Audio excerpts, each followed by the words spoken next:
Hi guys, welcome back to our YouTube channel. I'm really so excited to be back in front of you today. Today's conversation is going to be interesting. It's also going to be, I think, one that is going to be emotional, I think. Yeah. First, my name is Mary Ayuba. If you're new on this channel, welcome. We love you. We appreciate your presence. If you've been a fighting member, thank you. Kisses for you. I love you.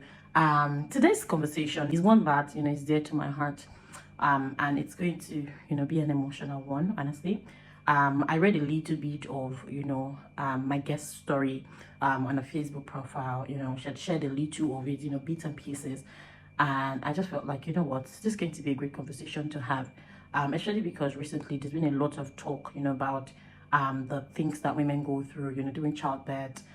Some persons are talking about CS delivery, vagina delivery, all of those things. I just felt like what, it would be good if I have somebody who could come and talk about or share a story, maybe about her complications, the complications she had, during childbirth. And amazingly, I was able to get her on board, and she was open to sharing her story here, and I'm really so excited.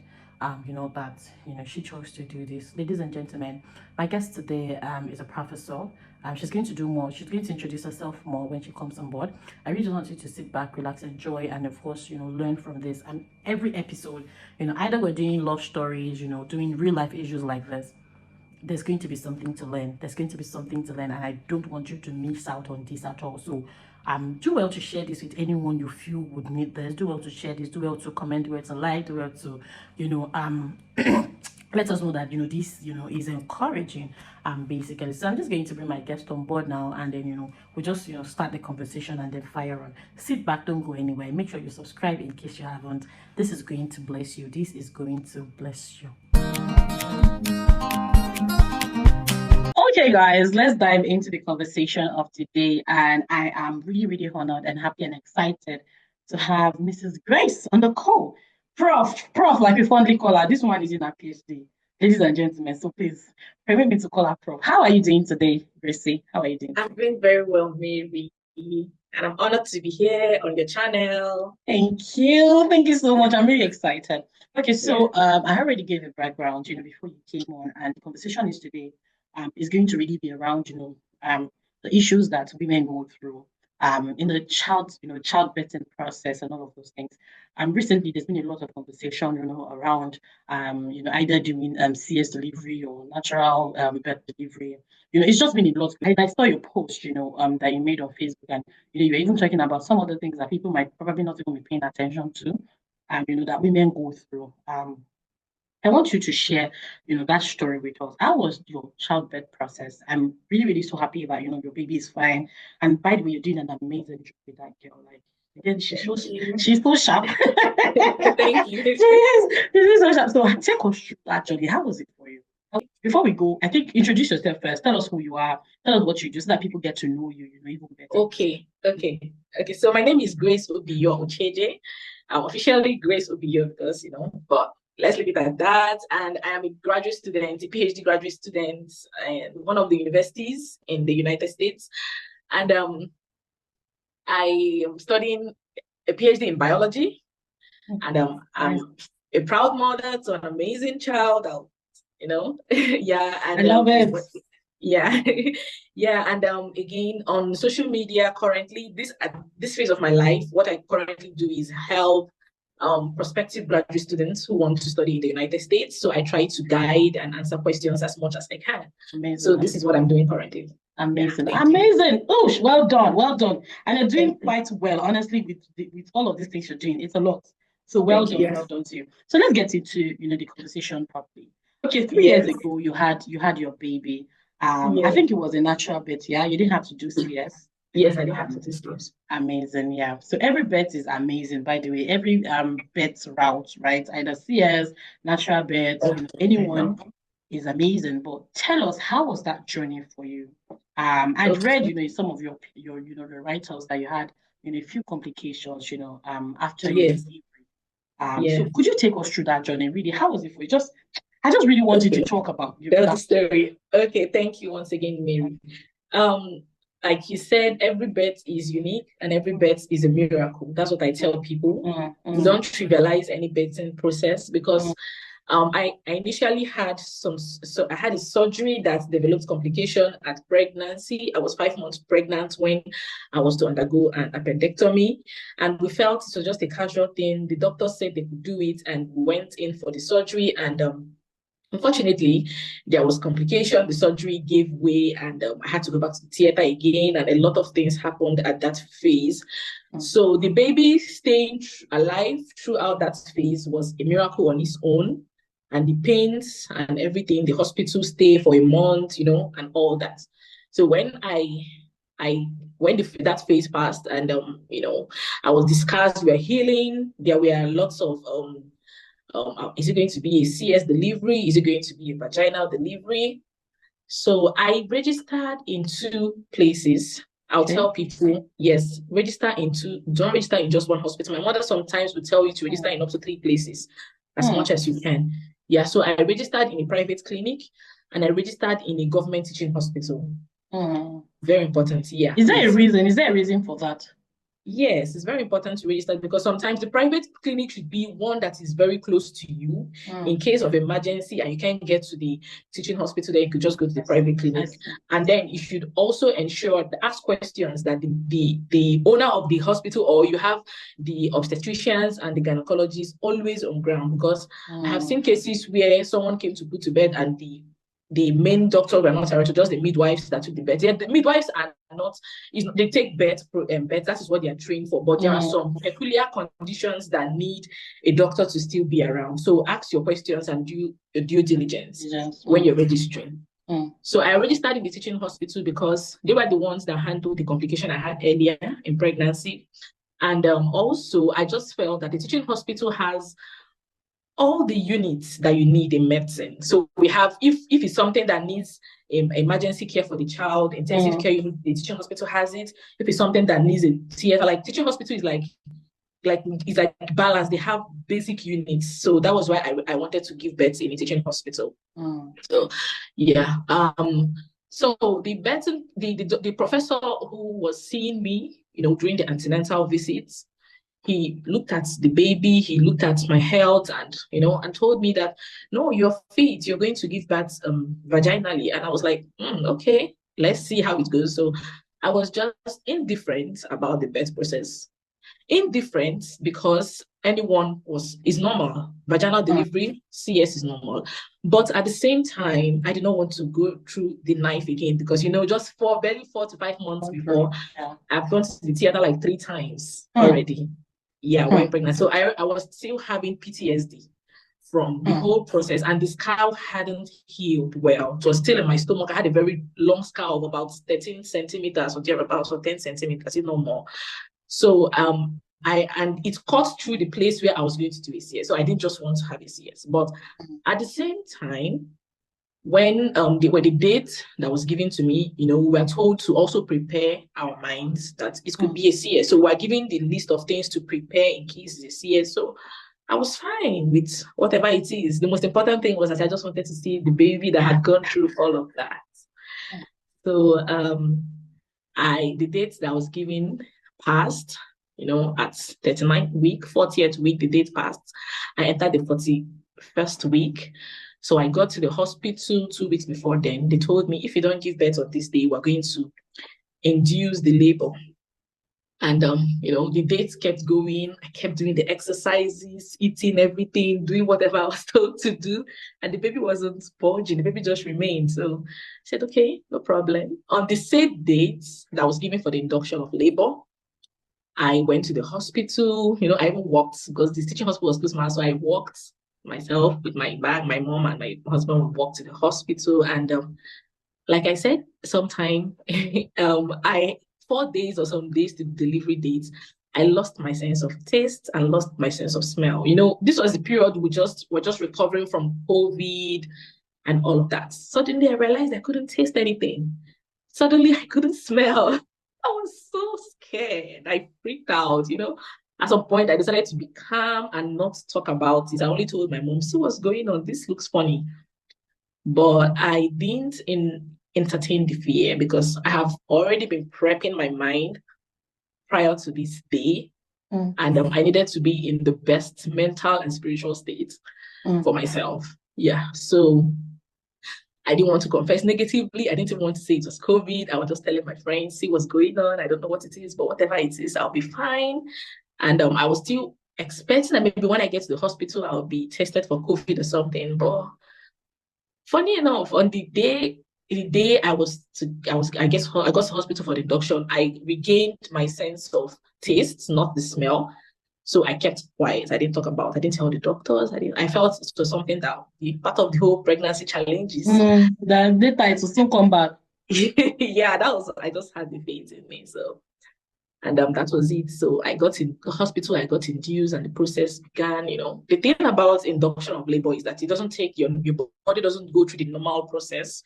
Now your body is being like your body is being primed by an external factor to act. So they're like external hormones that are being injected into you and all of that. So by God, thankfully the labor started and it's continuing stop. So it was just a moment of back-to-back pain for like 8 hours.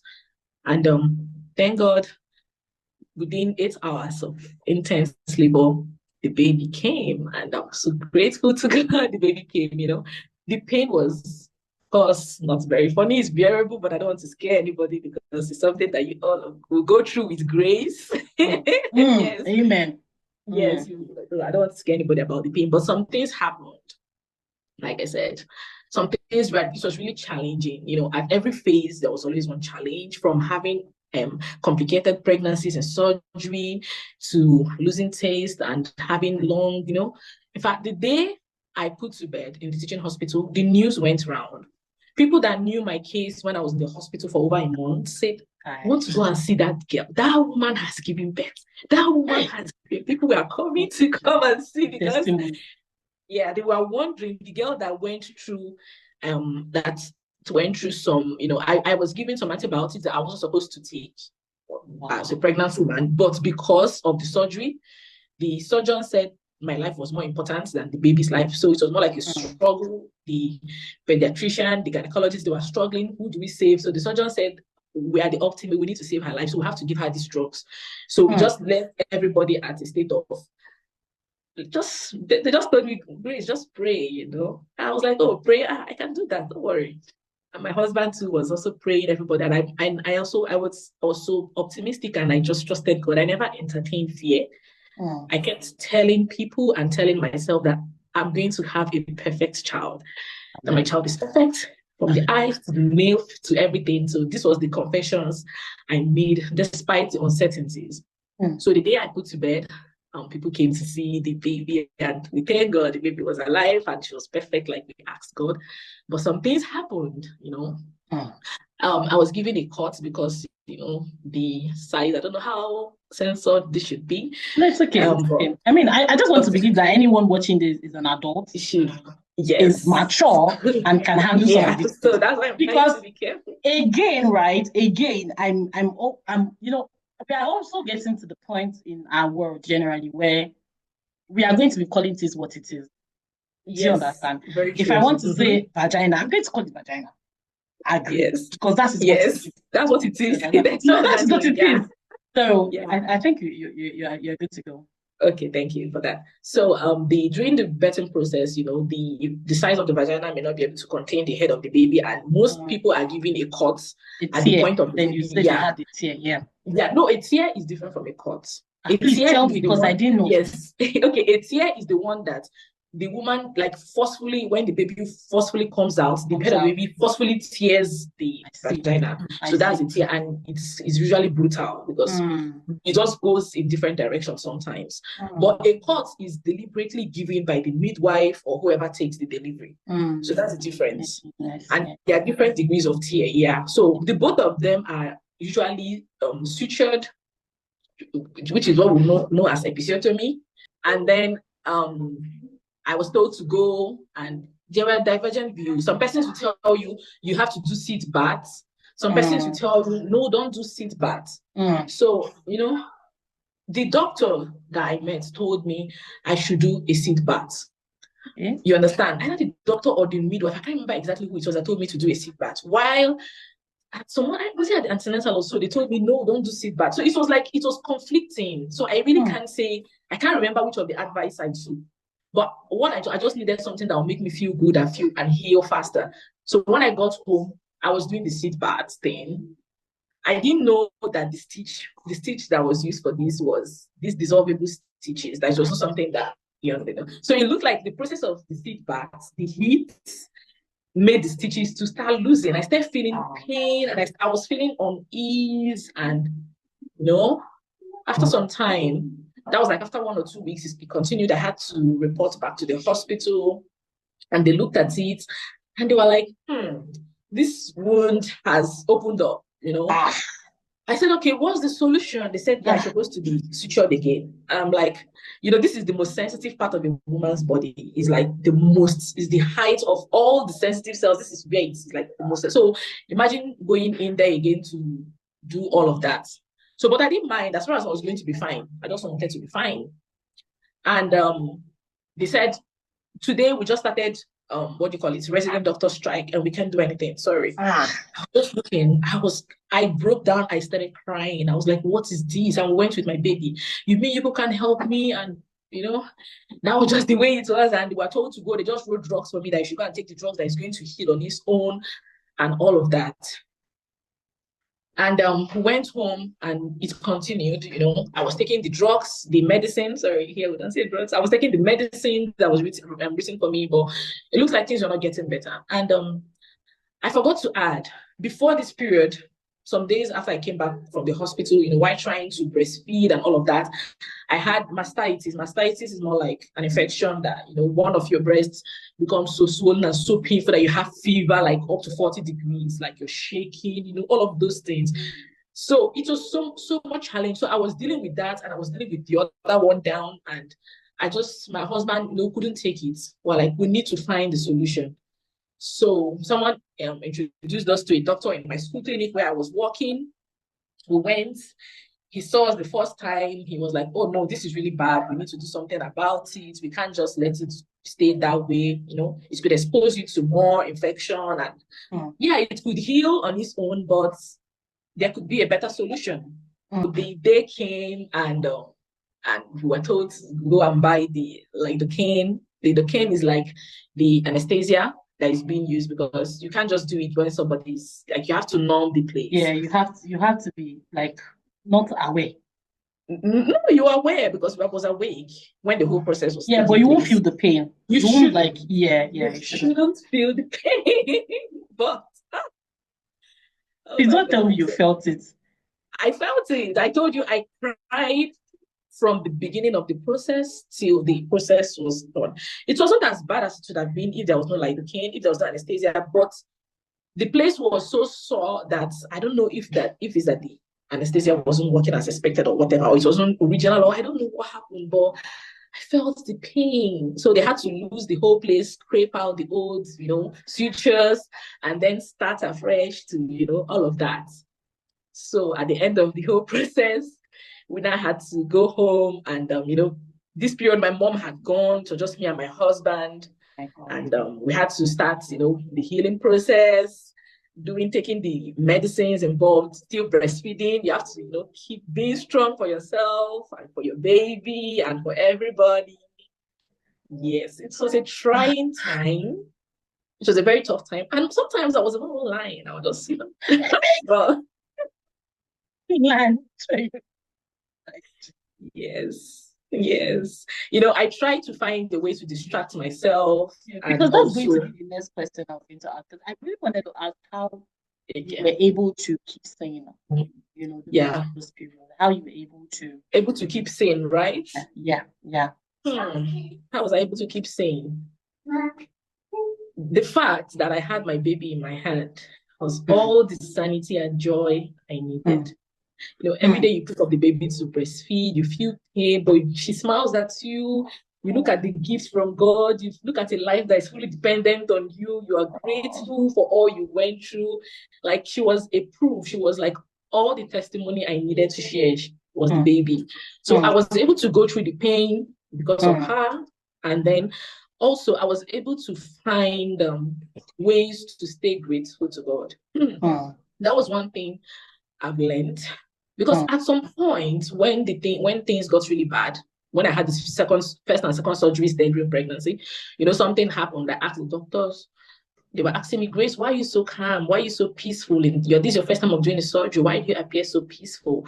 I looked at the anesthesiologist and asked her, what's the worst thing that would happen? Death, right? And I'm ready to die. But I know that I'm not going to die. Yeah. So I already developed this peace and calm. Two things would happen. Is either I'm going to be alive and go through this process and I'll be fine, or if God wants to take me home, I will go at this point and I'll go to heaven and relax.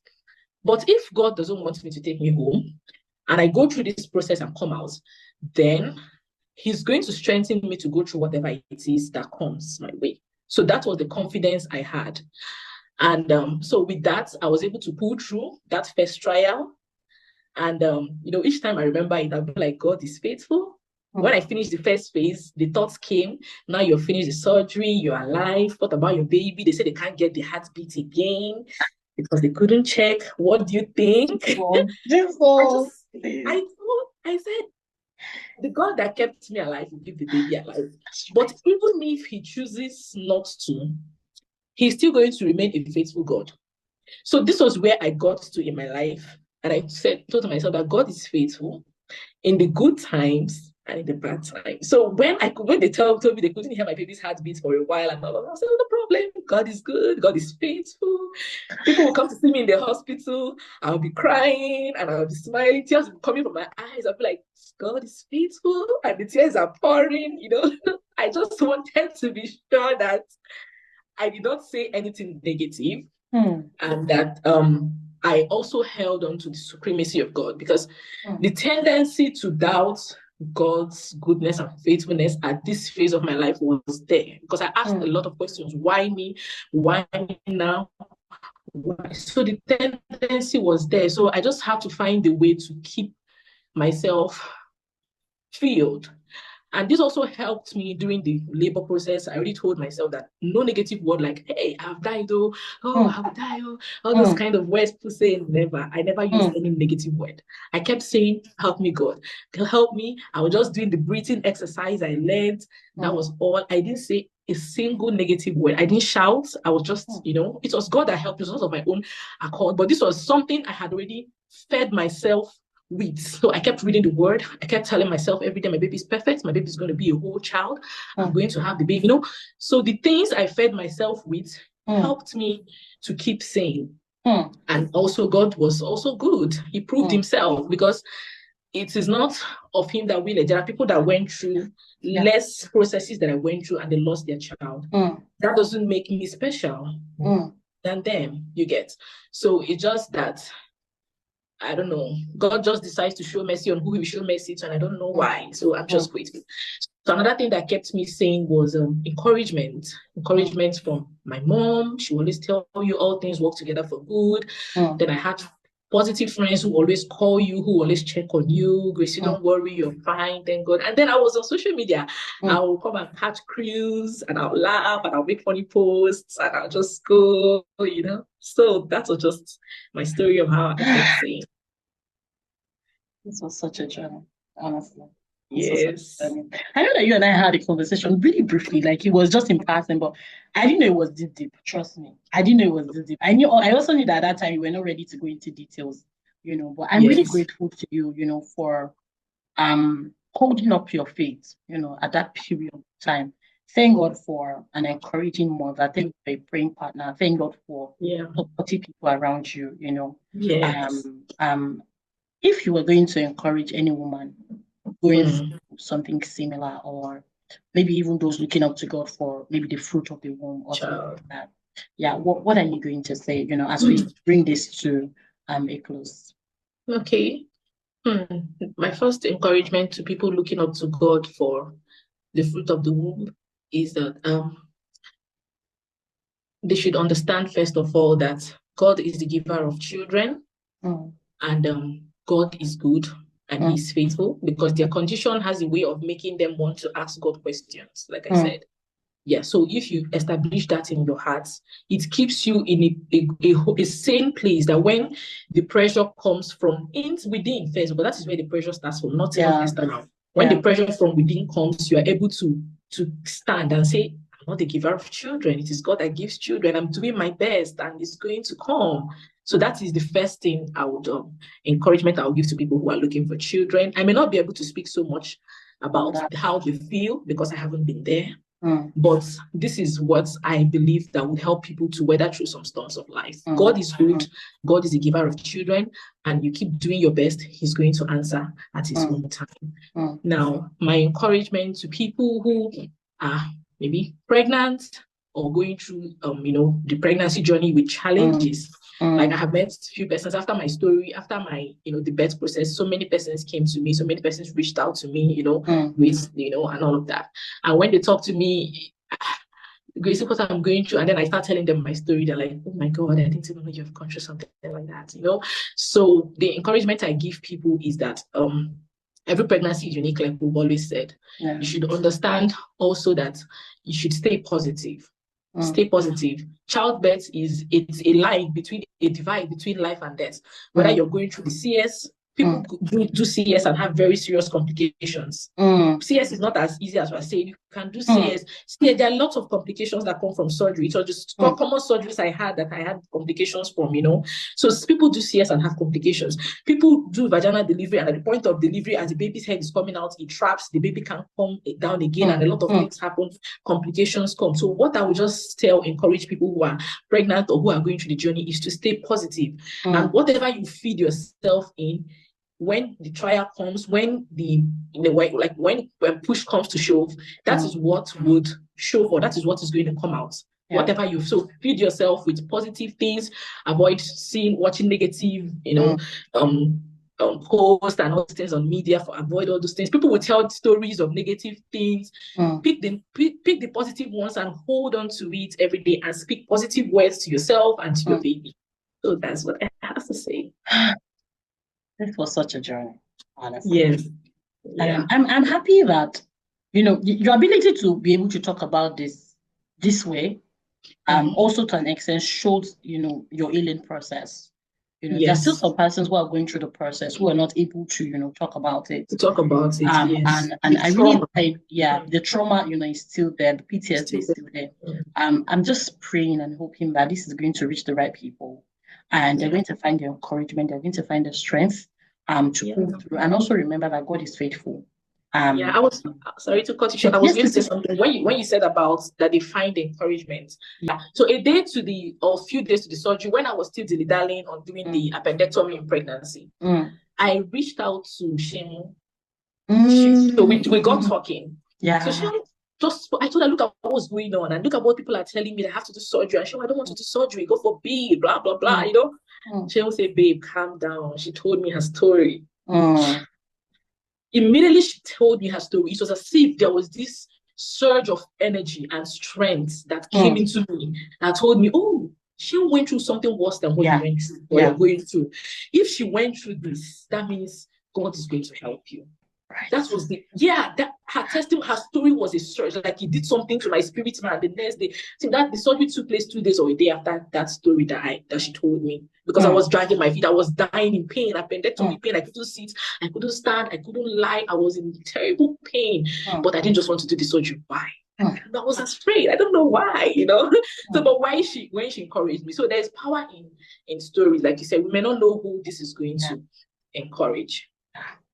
Now, I have one final word for the men watching this. You see, the pregnancy process is not the woman thing alone. Right. Yes. If you allow your wife to go through it alone, it may not pan out well. Pregnancy comes with a lot of emotions, and women need so much emotional support when they are pregnant or when they are going through challenges in pregnancy. So the best thing you can do for your wife is to understand that you guys are in this together. You are in this together. So you have to give your wife all the support. If they said, the hospital said we should come again, The hospital say we should do this. Oh, we're spending money. You shouldn't start complaining or saying things to her that will make her feel like she brought the predicament upon herself. No. So the best, or you start saying, now, wow, it's your own. My mother them have given birth on your own. All those kind of statements. Inside this matter, we will talk. People say a lot of funny shit things, So the best thing you can do is to understand that you put her in the position she is in, and you have to be there with her till the end of the journey. It is your cross too, brother. Yes, it is your cross too. So she's bearing the physical and emotional and everything. The least you can give her is just that support to help her. Yeah, this is very instructive. I love this. Yes, honestly. Men should do well. You better pray. Don't just pray alone. When you pray, you do the physical things. You also help. Yes. Thank you. Thank you so much, honestly. Thank you so much for sharing. I'm grateful for your time. I'm grateful for your availability. God is going to keep your baby. And honestly, well done. You're doing an amazing job with your baby. Well done. If you want to learn more about Grace, please follow her on Facebook. She's really active on Facebook. Not too active, but she's active. She's active on Facebook. I'm going to drop the link. Yeah, because that's where she distresses, PhD stress. Exactly. Well, I'm going to drop the link to our Facebook profile so that you can get to connect more with her and be part of what she does. Thank you so much, Christy. You have a lovely day. Thank you. Thank you for having me. I wish you all the best, Mary. Thank you so much. Bye.